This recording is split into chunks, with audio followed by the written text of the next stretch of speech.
Ladies and gentlemen, welcome to another episode of Hot Takes with your boys, Derek and Jason. I'm Jason. And I'm Derek.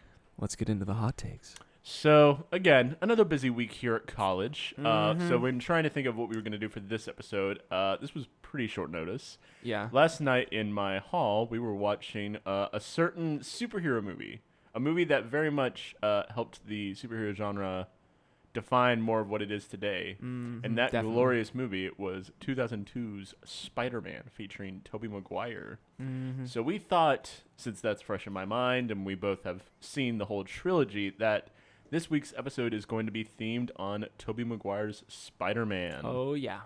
So I feel like there's definitely some things of the trilogy that are probably mixed opinions from people. So it'll be very interesting to see. There's a chance me and you could literally just completely agree here. Yeah. Which would be sad for That everyone would be watching. a little They bit want to more. see us tear each other apart. Yeah, they do. So You monsters. maybe they'll get their wish. Who knows? So, Toby, just slight background here. Before like MCU, pretty much the X-Men films and Tobey Maguire's Spider-Man was all we had to hold on to for hope for superhero movies. So, it means a lot to me, at least, because I watched it a lot when I was like younger. But I also can separate myself from my biasm on it, because I've like can look at back more now and see some of the issues that it has. But it is a trip, man, going back to that. I'm trying to remember the last time I watched the first one. Or any of them, for that matter. I'm pretty sure I watched Spider-Man 2 like a year and a half ago. I still think Spider-Man 2 is a legitimately good film. Yeah. We'll get there. We'll get there. Okay, so starting with Spider-Man 1. Yeah. So we have Tobey Spider-Man. Maguire playing nerdiest kid in high school and also complete stalker of Mary Jane. So let's in general, let's just go with the film at the moment. What's your opinion on the film?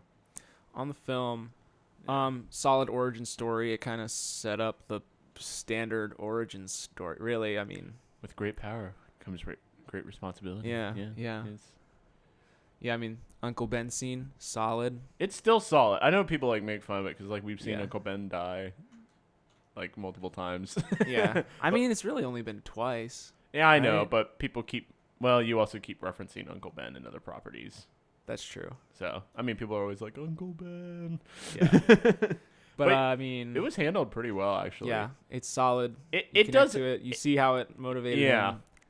him. So- The interesting thing, there's not a ton of superhero films like Spider-Man. It very much feels ripped from a comic book. Yeah, And it that has a takes very the- interesting tone. Its The tone is pacing and interesting. Well, also, think of the background. The guy who directed it was known for doing Evil Dead, I think. He was doing, Really? like, horror films. Sam Raimi. Yes, Sam Raimi, yeah.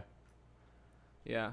So It's a very interesting film, Yeah. especially the villain is a very interesting. It's a very interesting take on the Yeah. villain. But, yeah. But yeah, we have so the villain of the movie was Green Goblin, played by Willem Dafoe. Oh, and yeah. some people can look at that performance. He was a little campy, but also I Yeah. think that added The to whole the charm. film is, though. The whole film is just camp, and it's so great. That's the thing is like, you could say, oh well, Green Goblin was a little, but I mean like the whole film is like that. He fit the tone of the film. Oh yeah, he 100% perfectly. fit that. That's the thing. So it's like, if you don't like that, then you're not gonna like the film at all. But So, like, the interesting part of at least me watching back, there was two things that we noticed. One was Tobey Maguire actually did a really good job, like not even super campy. He had some campy moments, but like Tobey Maguire just did a really good job of like having a complete dweeb become Oh, yeah. Spider-Man. Like he did a really good job, especially. definitely the dweebiest Spider-Man we've gotten. And I there is some charm to that. Like I think it's hard to beat the dweeb amount that Tobey Maguire was able to muster. Yeah. At like age 30 almost. He was like in his late 20s when he did that. Right. It's Yeah, because I'm and he thinking. still hasn't aged a day in his life. I mean, they kind of do that with Tom Holland. Not so much with Andrew Garfield. Andrew No. Garfield was like cool. Yeah, he was like one of those cool nerds. Yeah, and then It was 2012. It was a Yeah. different time. yeah, I mean that was kind of the thing then. But And the then- other thing that we noticed was the dialogue between Mary Jane and Peter Parker is we compared it to Anakin and Padme, but with one difference. It is as terrible probably dialogue between the two of them as Anakin and Padme. The thing is, in Anakin and Padme, every time we watch, I shrug. so hard with the lines that they say. I mean, it's been memed to death, which is why I maybe enjoy it some, but like I shrug so hard with those. Watching Peter Milady. Parker watching Peter Parker and Mary Jane talk, we were laughing so hard whenever they were like, especially the scene where he kisses her upside down. Mm-hmm. Like, we were laughing so incredibly hard at the conversation there. When she's Yeah. like, I think I have a superhuman stalker. It's like so, and like if you watch him through the film, it's like it's supposed to come off as like cute when he watches her, but you like look at it and you're like, you're really being a stalker. Like he's like, I had to take 2 buses and a cab to get here. I was just in the neighborhood. It's very, the film is very unintentionally comedic. I don't know how unintentional it is. I wonder. Really. Like, I mean, definitely Well, to a it degree. doesn't- It definitely Well, that has like a, relationship tone doesn't match the later films, though, is the thing.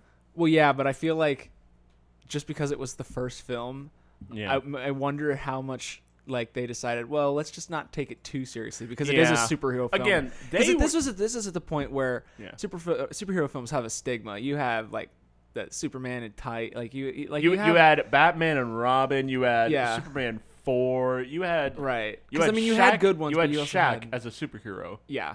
in the late So- 90s. Like late 90s were not a good time until Yeah. like Blade came along, and the X-Men films. Right, but this was kind of the transition period, so it was just like, well, we don't want to go too serious because it is just a goofy superhero film about a teenage kid.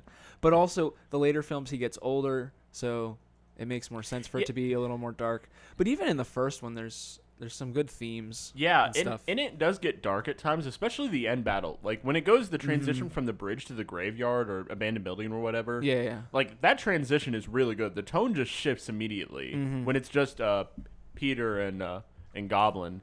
It's Yeah. just like when it's just them and they're like in their final battle and like Goblin's just punching the ever living crap out of Peter. It is actually really good. Yeah, his relationship with the Osborns is really It's actually good. handled pretty decent. I think that's probably Yeah. one of the strongest parts throughout the trilogy.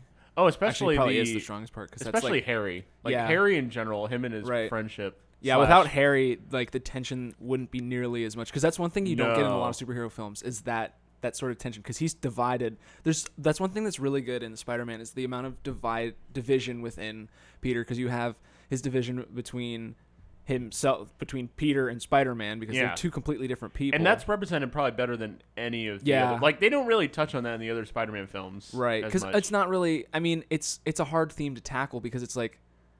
It's like why, but I feel Which like this Spider-Man is one of the 2 few films we'll that get to establish the Spider-Man 2 importance of a eventually. secret identity. Yeah. It does a really good job. The Dark Knight trilogy does it too, Yeah. but not in the same But way to because tackle it's it with it's little Spider-Man different, specifically. right? Because Yeah. Spider-Man has all these relationships. He really has some Yeah. deep relationships with these people, Yeah. but he also doesn't want them to get hurt.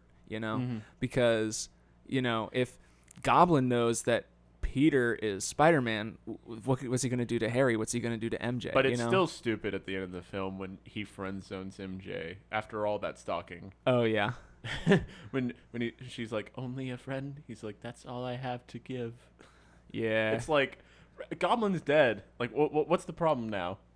Yeah. Like- Well, I guess the problem is more baddies are going to show up, which is what he's thinking. He doesn't know that. This is the real world in But his yeah. eyes. Yeah. So, In his eyes, it would only be Goblin. yeah, Unless he read too much comic books as a kid. maybe. But I mean, was he wrong? I mean he more people was- did show up, so People did, but it didn't. We'll get there. yeah. So, yeah, in general, like this Yeah. Spider-Man. Well, First also, one, first good one start. is a good start. Well, also, one thing Yeah. that definitely improved, like as a transition to talk about Spider-Man to Spider-Man 2, is the visual difference. Mm-hmm. The CGI used in the first movie versus the second. The first movie, the background behind this, like, yeah, Sony was like backing this and like, but like again, superhero movies were not proven. This was very much a hit and miss area. Yeah. And so like you can definitely see that in some of the quality shots. Like the budget definitely got increased as later films went. Yeah. And the CGI in the first film, while not terrible, is noticeable for sure at some parts, especially like in the scene where like they're attacking the Macy, like the what was it, the Macy's Day Parade or Is whatever. that what it was? Yeah, I think when he's like thought it was just bouncing like a- on the balloons or whatever. I thought it was just a normal parade, but Oh, maybe it was a normal parade. I don't think thought it was Thanksgiving. Was it? Maybe I have no idea. no. Yeah, because they celebrate Thanksgiving. Remember, because like there's one scene where like You're right. Oh, I didn't realize that was the. I think it was Macy Day. I might be wrong on that. But like when he's like bouncing on the balloons and Yeah, stuff, yeah, it yeah. looks Yeah. like, or like when Goblin like uses his like little bomb thing and like makes all of those guys turn into skeletons. Right. Like there's some scenes that aren't, the best, but like one of the better scenes is like, I don't know if you can remember too well, but like when they're in the burning building, like he's trying to rescue people and he hears like some old woman screaming and it turns out to be Goblin and they like fight and everything. Mm-hmm. The scene of like him like having to dodge like his like bombs or whatever is pretty good actually, I think. Yeah. So It's it's a pretty good origin story. Like honestly, it is very much still watchable now, and there might be some unintentional or intentional, very funny scenarios in that film. But let's get to the best one of the trilogy now, which is Spider-Man 2. Yeah. This is what the MCU was modeling after. Oh yeah. For sure. Yeah. I mean, this is, a lot of people call this the best superhero film, the quintessential superhero film. Which that is an overhype. I agree. That is I was gonna say. Okay, if you were gonna say this think, before MCU existed, yes. I would probably say yes. Yeah. It was probably better than any of the X-Men films up to 2008. Yeah. Because then at that point you just have X-Men Origins Wolverine and you have the trilogy. Yeah. And even X2, which I really enjoyed, X-Men X2, was still not as good as Spider-Man 2. No. So let's talk about what made Spider-Man 2 at the time the best.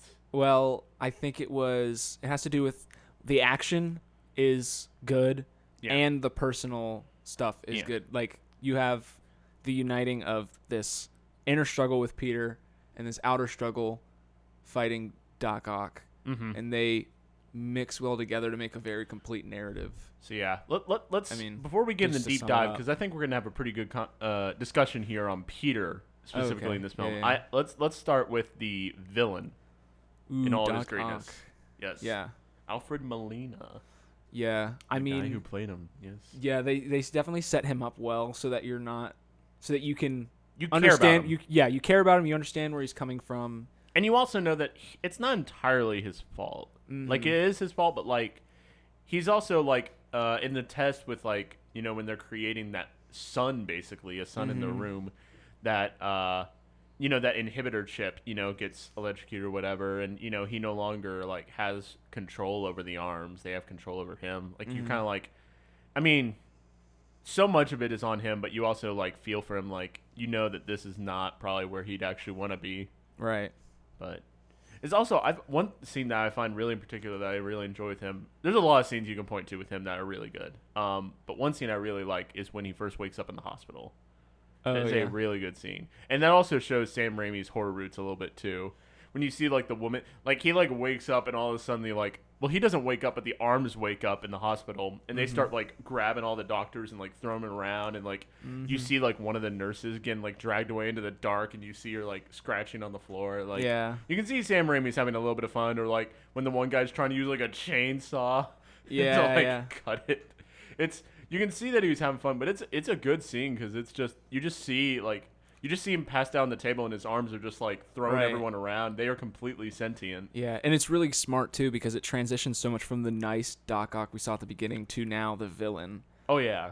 Because otherwise you're like, what's so scary about this nice guy? But it's like immediately, oh, okay, he's actually something to be worried about. But we also have to talk about the train scene. Oh yeah, well that part's so good. That part is, I think, literally perfect. Yeah. I don't think that train scene of him like pulling the trains is so great. I've been playing through Spider-Man on PS4, and there's a scene where he actually is on a subway, and he's like, brakes are shot, they're gonna run aground, whatever. And he gets to the front of the train, he like tries pulling that move, and like the web's breaking, and he's like, "Oh, that worked last time." That's funny. But it is really good. The action and the CGI is so good. Like when Doc Ock and Spider-Man are like battling on top of that building with Aunt May being like thrown into the mix, and like just the action is so good. Doc Ock is really a good character, especially in the end. He sacrifices himself to save the city. Right. And it's very interesting. Yeah, they're definitely one thing that all of the Spider-Man films, all of the original ones, do really well is having like a relationship between Peter and the villain. I feel like they've done that in every Spider-Man film, honestly, if I'm thinking about it, is Peter has a pre-established relationship with the villain before they end up becoming the bad guy. Wait, you mean outside Tobey Maguire Yeah. What about Amazing Spider-Man 2 and Homecoming? Well, And Homecoming, Far From he's Home, got and Far From Home. his girlfriend's dad is the bad guy. Okay, but that's not established till later. Not as much. Yeah. No. I mean, not as much. And what about Amazing Spider-Man 2? Amazing Spider-Man 2 didn't. If Well, you- obviously, I mean, they have Harry again, so he's got to establish thing with that. Not as much with Electro though. That's not established. That's just introduced. And yeah. said yeah. it's established. Well, you know what I mean.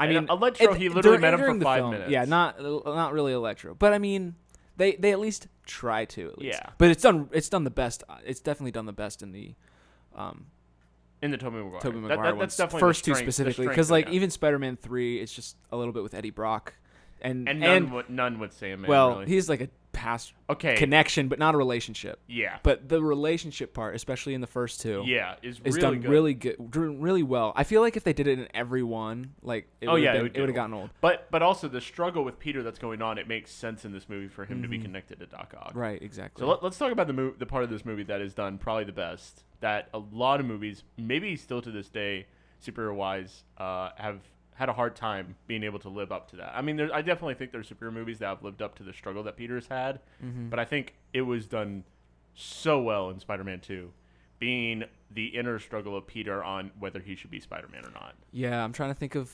movies that have like. Where have done you similar. heard of a movie where a hero just gave up? Closest thing comes to mind immediately is Iron Man 3, but he doesn't really he just has like a low moment when he crashes and then meets the kid.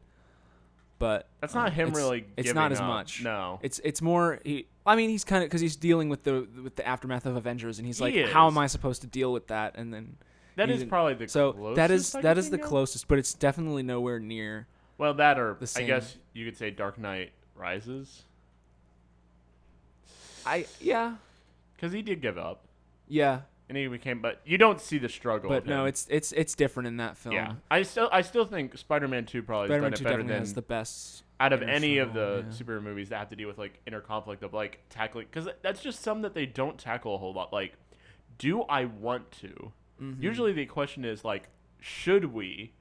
Not do I? Like it's a lot Yeah. more of like they ask it like in a team setting, like should we, like for example with the Sokovia Accords, like should we be superheroes? Should we be allowed to do this? Right. But like the question never is asked like, is this something that I want for myself? Like maybe I just want a normal life. Right. But like, well, I mean, part of it is a lot of superhero films just try to be more uplifting and fun, and so the struggle there is that for Peter, it's not all fun and games. Like his friends and family are going to be in danger. He's in danger. Like that's just not something like in superhero films. You're not usually watching the film being like, oh man, Iron Man's in danger. I mean, Endgame aside. You're not like, oh, these people are in danger, you know? Yeah. Like, you're like, oh, they're going to make it to the end of the film. They're going to be in the sequel. It's whatever.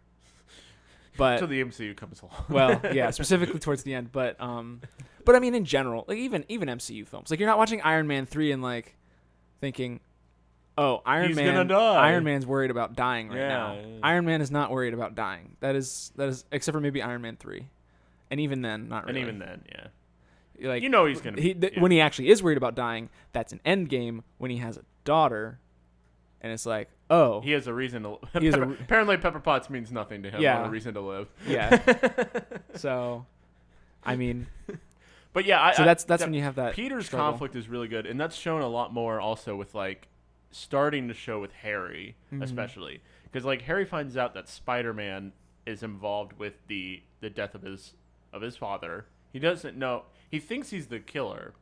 All he knows is he's involved with him, and he has this just huge hatred for Spider-Man, and he has a slight disdain for Peter now because he's like, you're the one who takes pictures of him, you know that guy murdered my dad, like, and like you see that a little bit with Peter and Harry a little bit. You can see that like tensions are rising, as you were saying, like between the two of them, and that's also making it hard on Peter, especially because also he keeps wanting to try and like he really likes MJ, but he can't find himself because he's Spider-Man to actually make a move. And then he debates. He's like, is this really something I want? I'm late for everything that I ever do. I never spent any time with anyone that I love. and I have to deal with these constant bad guys that I may end up dying from, and my people that I know it might end up dying from. Maybe I just don't want to be. And it's really interesting that for a good part of the film, he just isn't Spider-Man. Yeah. You know, he goes to the plays with Mary Jane, and you know he like does all. You know, he's like answering in class, like he's like he's actually like keeping on top of his college work. Like you're like.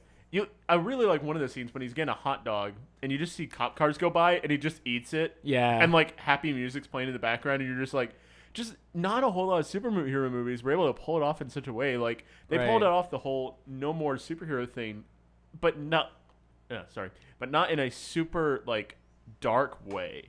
Right. It was a lot more, I don't know. The tone that they did to get it was very interesting. Yeah, because they kind of want to communicate how Peter's feeling because he's thinking, like, maybe this probably is better, because otherwise he would go back. He's like, it's better for me.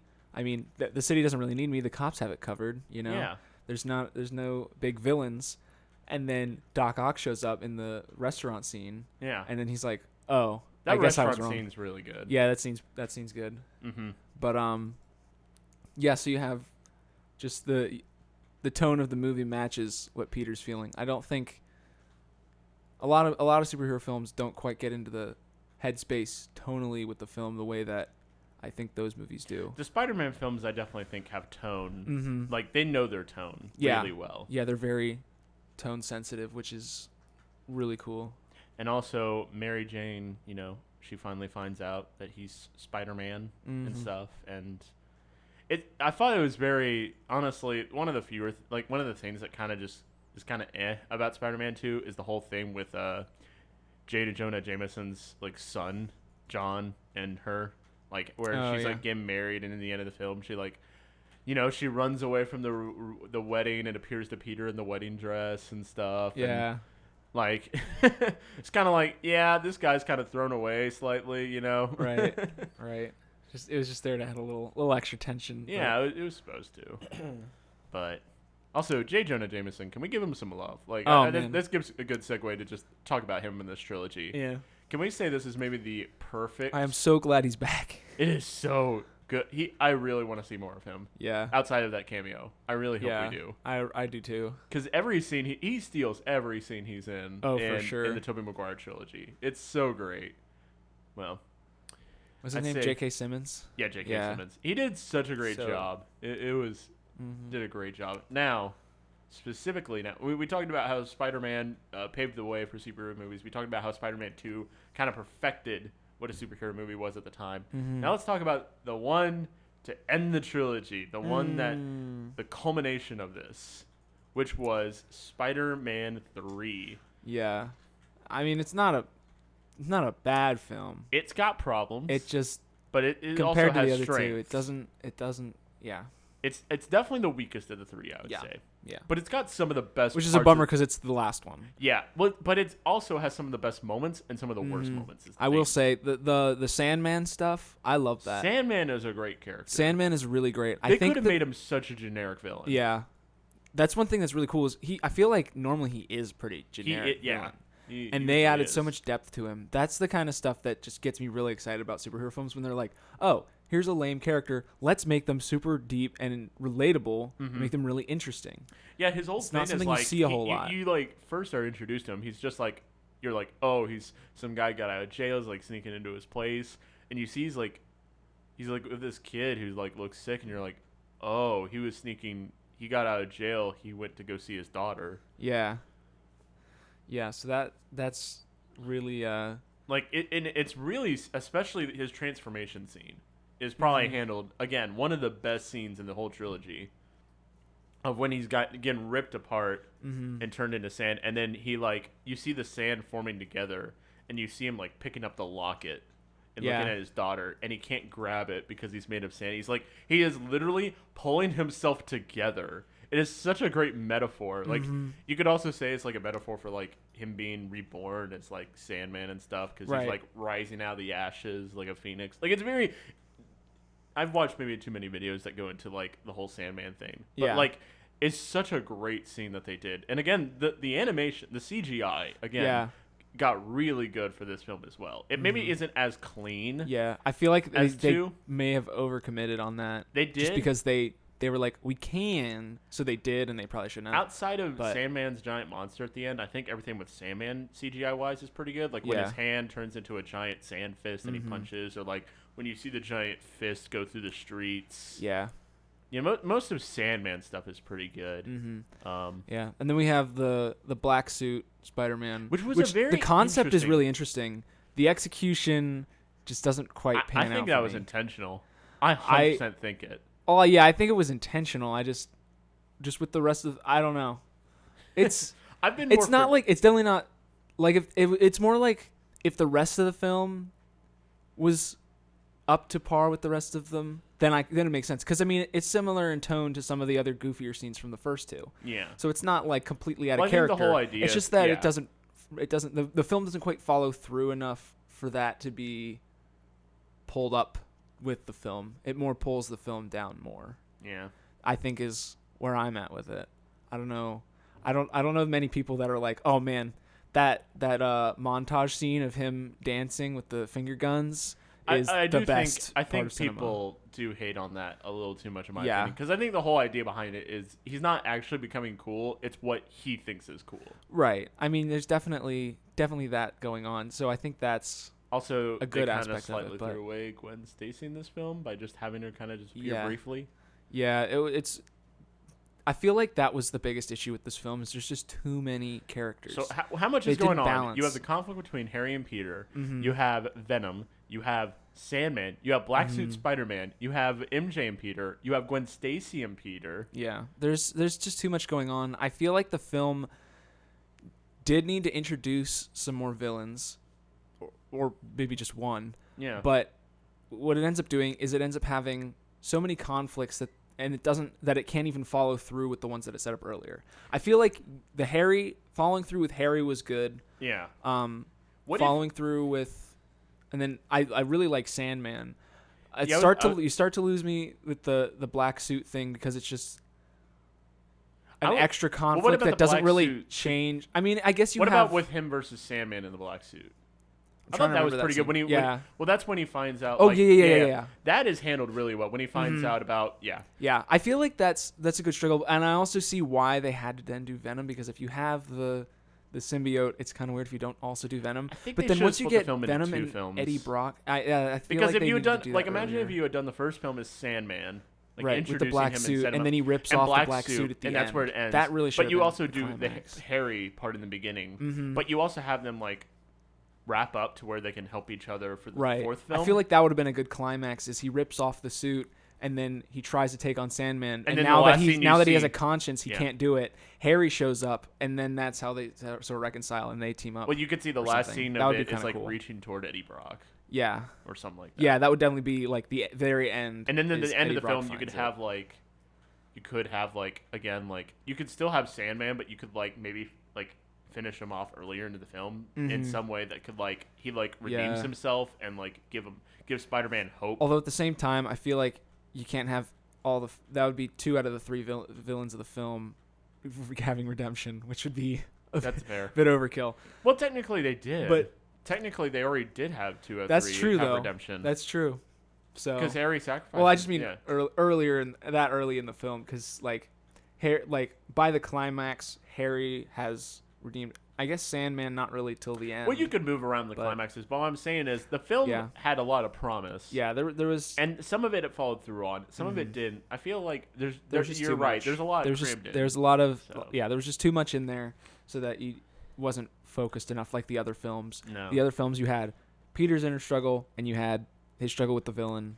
That was the gist of it. On the bright side, the one thing that I think also was done pretty well here was the relationship between him and MJ. Actually, I think it got pretty good here. Yeah. Because it was when MJ started to realize the downfall of him being Spider-Man in some ways, where she's don't you care about me, where he kisses Gwen Stacy on stage for all those people on Spider-Man Day or whatever. Yeah. And he's like, well, that was just Spider-Man. It's well, yeah, but I'm your girlfriend.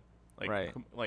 I don't think she's being selfish, because he continuously doesn't show up to anything. He's being Spider-Man, and I think he's not devoting enough time to his personal life. Mm-hmm. And that especially comes ahead when he's in this movie he's trying to propose to her. But Also, another scene that I thought was pretty good was also between Harry and Peter in the beginning of the film when randomly all of a sudden Harry just attacks Peter, and so he's having to fight off Harry, like, not as Spider-Man, and he's, like, also, like, having to get the ring that, like, fell out of his hand. Right. Yeah, that scene's good. I like the Harry Spider-Man conflict. I feel like they could have done a whole movie with just that conflict, but I see why they wouldn't, because they would have been like, well, you're kind of rehashing the same villain as the first film, and so, like, I feel like that probably would have been a stronger film. Yeah, but I can see why they wouldn't. What if you made the film Sandman and Harry, and then the next one Venom? Yeah, you could have done it that way. I think part of it was to take Peter's conflict in a new direction, because at this point you have Peter's decided, okay, I can't just give up being Spider-Man because I have a responsibility. There's enough villains that popped up at this point. So at this point, Peter has kind of gone through that struggle. So they wanted they wanted to take his struggle in a new direction. Yeah. So they have his struggle with now balancing being Spider-Man. It's no longer a question of if he should be, it's how does he go about it? How does he do it? So, and then again, the black suit is a idea, catalyst for his just full commitment to Spider-Man. Well, not even that, because that's the thing is, I would say, yeah, he's fully going that direction, but I feel like you don't even need the symbiote to do that. No, I feel like that was probably unnecessary. I honestly did like Black Suit Spider-Man. Yeah, it's definitely an interesting concept, and I like it. Some of the Peter stuff actually. I do like I like the when his like landlord, like asks about money, and he's like, "You'll get your money when you fix this door." Like when he lashes out, I think is more because that's just something we've never seen from like Tobey Maguire in his range, and like Tobey Maguire can actually be a pretty good actor, right? And I just liked seeing that more of like his aggression. Yeah, I feel like whenever he shows the symbiote's aggression more, I think Black Suit Spider-Man was really good. Yeah, those parts were good. I think, and like when he fights Sandman and stuff, but I think it doesn't necessarily fit with the same conflict that he's having with MJ. I feel like those are two separate conflicts, and so it would have been better in two separate films. It's a messy film, I think. So for you to I think that's really the issue. There's too many films going on in one film. Yeah, is really the issue. I think you kind of just have to watch the film and just kind of enjoy for what it is. Well, yeah, that's with any film. But it is kind of sad because they were gonna do like I think a fourth film that involved Carnage, and then it got canceled. I think the whole idea about it was like to expand on Venom, which Venom in this film he gets definitely shortened in his role. Like Eddie Brock, I know he's not like the tough jerk who is known for being in the comics, but I was okay with him being like this kind of like arrogant like photographer and stuff. It was like, more to fit with the theme of what the symbiote is. I was okay with that. I just felt like we didn't really see enough of Venom. We definitely could have seen more. And I actually kind of liked his design. I know it's not his like traditional design, but I actually kind of liked it with like how his like face looked and everything. Like I was pretty okay with it. Yeah, but I prefer the one from the Venom film, but I will definitely agree with you. I really want to see Tom Hardy and Tom Holland. I would love that. That's going to be very interesting. Well, also, we might get to see some of that. And also, the cool part about looking back, and the reason why this makes sense for anyone watching at this point, I mean, I guess if they didn't care, they already left. But my point is, for the point of watching this, Tobey Maguire's Spider-Man might now become technically not part of the MCU, but definitely something that is worth watching for the MCU because of multiverse. Yeah. Because we're getting Spider-Man 3 now, and it's looking like we've had villains from... What is it? It's No Way Home, I think. No Way Home. Yeah, that's the name. They dropped it via But Tom it's looking Holland's... like we're going to have all three Spider-Man. We're going to have the villains from each of the films. Even ones who died, because if you notice, like Alfred Molina is one of them too, and same with Electro. Like we're getting villains that have gotten killed off, which is very interesting. Yeah, and I have no idea where they're going. It'll be very interesting, but it's cool that it's coming out like this Christmas. Like it's coming soon. Yeah, I am super excited for it. I gotta say, I've also really enjoyed Tom Holland's performance. Tom Holland has done a great job. The one thing with the other Spider-Man films is with the exception of maybe Spider-Man 1, I feel like the dweeby high school kid has been like very much not involved, and that's very core to a lot of Peter Parker's appearance. That is Peter. So like Tom Holland just nails that. Tom Holland has a really great great way of portraying Peter Parker. I do hope that Tom Holland doesn't get typecasted for playing like these like innocent kids. I think he's doing all right. I have a lot of hope for. He's in some. There's new film coming out with him and Daisy Ridley. I can't remember Chaos Walking. Yeah, Chaos Walking. That could be good. I think that comes out like next week. Yeah. He also just came out with a new film called Cherry. Oh. But I heard it wasn't that good. But Okay. it had like the Russo brothers directing and him as the star. Oh wow. But I heard it was kind of Interesting. But he is also doing Uncharted. I think. He's Yeah, doing yeah. Nathan Drake, Mhm. which I don't know how that's gonna be because it's Tom Holland as Nathan Drake. Yeah. I don't know. I mean, we'll see. Tom Holland's a great actor, and I'm really glad for him. But I hope he gets like. It's really sad that like Spider-Man actors really don't get as much career more than what they got in Spider-Man. Like if you think about Tobey Maguire did not get much life outside of Spider-Man, and at the moment, the only thing I can think of is Great Gatsby and Brothers with Jake Gyllenhaal. Okay. Is like the only. He also had some other stuff like earlier in his life. Right. But like, nothing is huge. Andrew in Spider-Man. Garfield is probably the only one I can think of who probably was able to step outside of his role as Spider-Man. And Granted, that's there's only because, 3, and Tom Holland's still young, so. Yeah. So I mean, yeah, I understand that. But yeah. It's. I definitely think people before. It's very interesting to see people's opinion of the Tobey Maguire trilogy over time because I definitely think when they came out, people were really excited until 3. Everyone hated it. Yeah. And then just over time, I don't know. It's very interesting to see what people think of it now. And I'll definitely have to have a conversation with you after I watch Spider-Man 3 with the guys because they haven't seen these films. Oh, really? Like most of them have not seen them. Wow. So it's been very interesting for me to upsetting. watch. It really is. But it'll be very interesting, especially to see Spider-Man 3 to see their opinion. Yeah. So I don't think we really had any takes that were too hot on this. No. Except for maybe we do seem to both agree that Spider-Man 2 is slightly overrated. Oh yeah, but Yeah? I think that opinion is becoming more widespread. Yeah. So it's probably Granted, not the much of a hot take. superhero film genre And we also is both agree getting that 3 is upgraded, not a so. terrible film. It's just a messy film. Yeah. Yeah. So- 3 is 2 really good films slammed together into a messy film. Yeah. That's But my also, take. I'm pretty okay with how the trilogy went. Yeah. I mean, Like, yeah, it was the conclusion was the weakest film, but even then, I can live with that. That's kind of like how the Dark Knight trilogy was. yeah. I mean, Dark Knight trilogy had some outside forces that messed things up a lot. So, and I mean, I'm curious how much the studio, after the success of the first 2, was like, hey, let's make this I know really Spider-Man big. 3 was the most expensive film ever made when Right. it came out. And also, if you think about it, Sony, how much they cared about this film, literally themed the PS3 around it. Right. Do you remember that? Like literally the side cover like writing where it said PlayStation 3 was in the Spider-Man 3 font and also on the console. Mm-hmm. Like Sony was that dedicated to the film that they were going to put it on their brand new Blu-ray player Yeah. / game console. Yeah. It's very interesting to see at the time how much they thought this was going to be the best superhero film ever made. And so that's why I wonder, like, how much of it was meddling of the studio. because that has messed up a lot of films. I don't know why studios still do it. I think it would be better I studios think just stay out of it. 'Cause Studios are starting to listen. they've never made it better. No. Studios never stepped in and said, okay, we want this, But and they're this. starting in to this film. listen to fans a little bit in some regards. Like Sonic is Yeah. a good example, Yeah. I think. Well, yeah, that was definitely that's one great thing about, like, I don't usually like Twitter and social media stuff, but that's the kind of good things that come from that. Is Oh, yeah. the ability, the Well, social no one would pressure. enjoy like Sonic. No, I wouldn't have gone to see it. I was not going to go see it. But until, everyone went to see it because they Right. fixed it. Right. And now we got a sequel coming out, and I'm actually excited for it, which if you had told me, Yeah, I know. what, a year? No. Not a year and a half ago? Yeah. Before. It came out a year ago. Yeah, It came out a year ago. That feels longer than that. Yeah. COVID, man. Yeah. COVID. Yeah.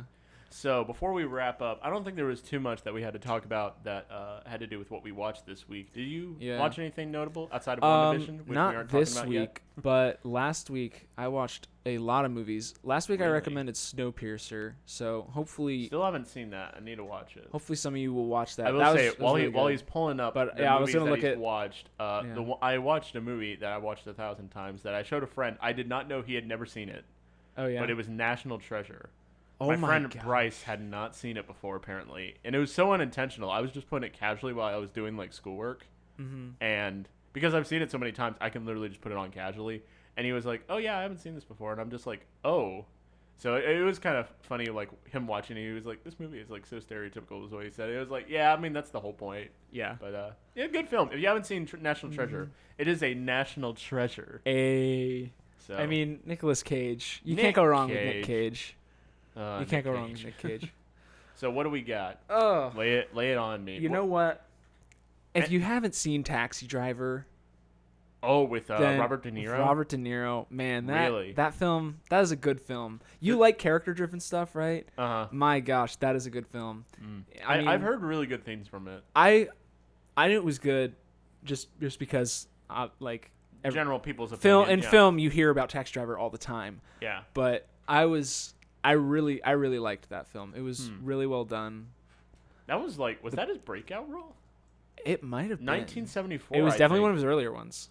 Yeah. I don't know if that was his breakout. Man, Robert De Niro's been acting. But yeah, I mean, I definitely would recommend Taxi Driver. It's a rougher film, so if you're not into, if you don't like language or that kind of thing, or what would you say tone is similar to, like Goodfellas? I mean, Joker is the closest thing. Really? Joker was heavily influenced by Taxi Driver. Really? Yes. Oh, okay. Yes, Joker. I heard this even that's why I wanted to watch this. Joker was, that's half the fun of Robert De Niro being in Joker is Joker. It definitely goes a different direction with it, but tonally. Didn't also Robert De Niro? I think he also did I don't know the name, but he did a film where a comedian becomes a murderer.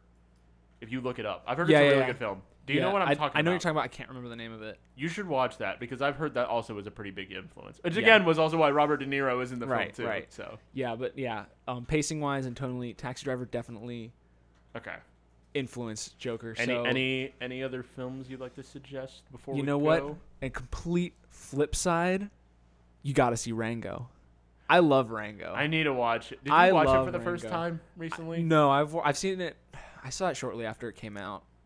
It looks very interesting. I have it, and I just haven't seen it yet. So different. It's one of those films it's interesting because... Is it different like Fantastic Mr. Fox different? I actually haven't seen Fantastic Mr. Fox. Oh, now there's a recommendation I can give you. Yeah. Okay, dude, I need to watch that. Nathan has been... All right, I'll watch Fantastic Mr. Fox. You watch Rango. Okay. Well, I was going to say, Nathan has been, he loves that film to death, and I love it too. I only watched it recently for the first time. It is an amazing film. Yeah. When we watch it, I will hit you up so you can watch it. All right. And then we can maybe talk about it on here. Because that film needs love. Yeah. I think there's a lot of people who have not seen that film. Is that Wes Anderson? That is Wes Anderson. Okay. I love Wes Anderson. It was my first Wes Anderson, and it was such a great film. Oh, my goodness. So Wes Anderson films are so much fun. Guys, you know what's on your to-do list. It's National Treasure, Rango, Taxi Driver, and Fantastic Mr. Fox. Yeah, Rango might be hard. It's not the best film, but it's so Fantastic different. Mr. Fox's though. Yeah. So I really enjoy Rango. I don't know if you will or not, but yeah. Well, I think that probably that does it for this episode. So keep in mind, just another reminder, not this next week, but in 2 weeks, we will be having our WandaVision discussion. So stay tuned for that if you are interested. It's not next week. We are going to give a week post the last episode. So that way, even though there won't be any MCU content on Disney Plus that week, hey, at least you can listen to this discussion and get something from that. Yeah. So I'm not sure what There's will no be. Disney Plus content? No, they're having a week gap between Falcon and WandaVision. Interesting. So the week that we're doing our discussion, that will be people's MCU content for the week. Hey. So, the 10 dedicated listeners. Oh, we're up to 10? I think we got 10. Wow, dedicated. you 10. Or somewhere around there. We need a name for our followers. If you have an idea for what you want to be called, there's a guy that I know. I'm not gonna. I was gonna say there's some people that do comment. If you do want to comment, give us a suggestion. We love to hear from you guys. We love your comments. So hopefully you guys enjoyed this episode on our podcast of hot takes. Apparently these were pretty cold takes this week. Yeah, pretty chilly. But it was still a good conversation because I think Tobey Maguire, I think it's definitely for people there's people who surprisingly have not seen it. And I think they should. Especially by this Christmas. Mm-hmm. Definitely see it. So we'll catch you guys next time on Hot Takes with Derek and Jason. Bye.